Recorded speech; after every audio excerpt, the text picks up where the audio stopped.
நண்பர்களுக்கு வணக்கம். நான் தங்கராஜா பேசுகிறேன், 2ஆம் கட்டிலேருந்து. பாருங்கள் நண்பர்களே, இன்றைக்கி காலையில் உங்களுக்கு சொல்லியிருந்தேன் அஸ்வினி பூச்சிக்கு நான் நீம் ஆயில் ஸ்ப்ரே பண்ண போகிறேன்னு சொல்லிவிட்டு.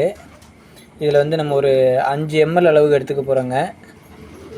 பாருங்கள், கம்மியாக எடுத்தாலே போதும், நிறைய எடுத்துக்க வேண்டாம். ஏன்னா நிறைய எடுத்தால் ஓவர் ஹீட்டில் இதுவாகிடும்.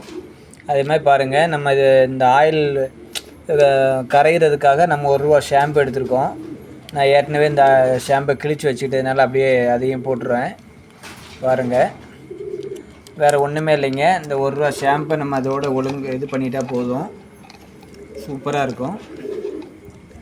இப்போ ஆக்சுவலாக நான் வந்த உடனே முதல்ல அந்த செடியில் போய் பார்த்தேன். நம்ம வந்து அந்த பகுதியை காலையிலே ஏற்கனவே உங்களுக்கு தெரியும். இது வந்து பாருங்கள், கொஞ்சம் தண்ணி ஊற்றி இப்படி கரைச்சிடணும். பார்த்தீங்களா எப்படி ஒயிட் ஆகிடுச்சு பாருங்கள். இதுலேருந்தே நீங்கள் தெரிஞ்சுக்கலாம் நமக்கு இந்த ஆயில் வந்து கரைஞ்சிருது. பார்த்தீங்களா, ரொம்ப ஈஸியான மெத்தடுங்க, அருமையாக கரைஞ்சிட்டு பாருங்கள். இப்போ நம்ம ஆல்ரெடி இந்த இதில் தண்ணி வந்து 1 லிட்ரு அளவு எடுத்து வச்சோம், அதுலேருந்து தான் இந்த தண்ணி எடுத்துருக்கோம். சூப்பராக கரைஞ்சிட்டாங்க பாருங்கள். ஷாம்பு நல்லா கரைஞ்சிருச்சுங்க. நான் வந்துட்ட உடனே அந்த செடியை பார்த்தேன். நம்ம அதை கட் பண்ணி எடுத்துட்டதுனால நல்லாவே கண்ட்ரோல் ஆகிருக்கு. இருந்தாலும் நம்ம ஒரு டைம் கொடுத்துட்டோன்னா, ஆக்சுவலாக இது ஒரு டைம் கொடுத்துட்டோன்னா அதுக்கப்புறம் ஒரு 3 நாள் இல்லை 5 நாளைக்கு அப்புறம் கொடுத்தா போதும். ஏன்னா இப்போ இல்லை கொஞ்சம் நமக்கு வந்து நிறைய இருக்குன்னா மட்டும் தொடர்ந்து ஒரு நாள் விட்டு ஒரு நாள் ஒரு 3 நேரம் கொடுக்கலாம். இதுவே போதுமானதுங்க. நான் இப்போது நம்ம இதை அடித்து பார்க்கும்போது நமக்கு ஒரு ஐடியா கிடச்சிரும். பாருங்கள், சூப்பராக அருமையாக வந்துச்சுங்க பாருங்கள். பார்த்தீங்களா, இதில் உங்களுக்கு ஆயில் பசையே தெரில பாருங்கள்.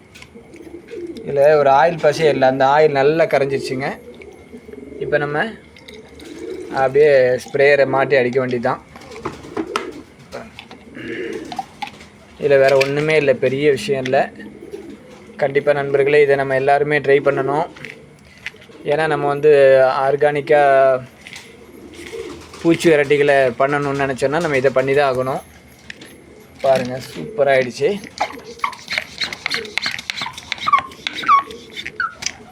நல்லா அவ்வளோதாங்க, போய் அப்படியே ஸ்ப்ரே பண்ண வேண்டியதான்.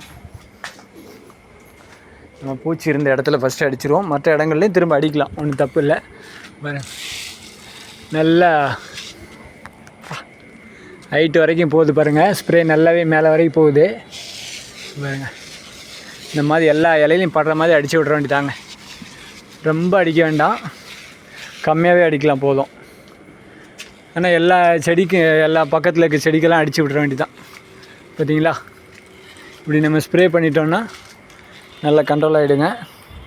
கண்டிப்பாக இதை மாதிரி முயற்சி பண்ணுங்கள். தேங்க்யூ நண்பர்களே, பாய். நம்மளுடைய சேனலை பாருங்கள், சப்ஸ்கிரைப் பண்ணுங்கள், சப்போர்ட் பண்ணுங்கள். நன்றி.